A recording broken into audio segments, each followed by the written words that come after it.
بسم اللہ الرحمن الرحیم۔ شروع کرتا ہوں اللہ کے نام سے جو بڑا مہربان اور نہایت رحم والا ہے۔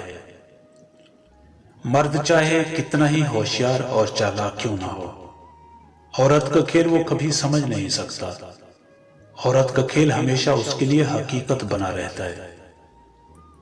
عورت اگر ہماری کسی خصلت سے متاثر ہو کر ہمیں پسند کرتی ہے تو ہمیں خدا کے سامنے سربا سجود ہونا چاہیے، کیونکہ یہ تو وہ مخلوق ہے جو ایک دوپٹہ پسند کرنے کے لیے پوری دکان کا بیڑا غرق کر کے رکھ دیتی ہے۔ مرد نے آج تک عورت کے ساتھ صرف سونا ہی سیکھا ہے، جاگنا نہیں۔ اسی لیے مرد اور عورت کا رشتہ ہمیشہ الجھن کا شکار رہتا ہے۔ خوشی وجود کی ضرورت ہے اور غم شعور کی۔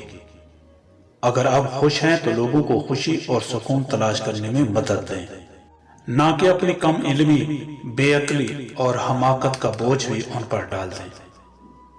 مرد تب تک عورت کو فحاشہ نہیں کہتا جب تک وہ مرد کے ساتھ مفت میں سوتی ہے۔ غیر عورت جب بھی کسی مرد سے ہمدردی دکھاتی ہے تو اس کا صرف ایک ہی مقصد ہوتا ہے کہ وہ اس مرد کی توجہ حاصل کر سکے، کیونکہ وہ اس سے محبت کرتی ہے، اسے اپنا سمجھتی ہے۔ عورت جب کسی مرد سے جسمانی تعلق بنانے کے لیے مری جا رہی ہو تو وہ مرد سے جنسی حوالے سے باتیں کرے گی تاکہ مرد بھی اس سے جنسی حوالے سے باتیں کرے، اور ان باتوں سے عام باتوں کی نسبت زیادہ لطف اندوز ہوگی۔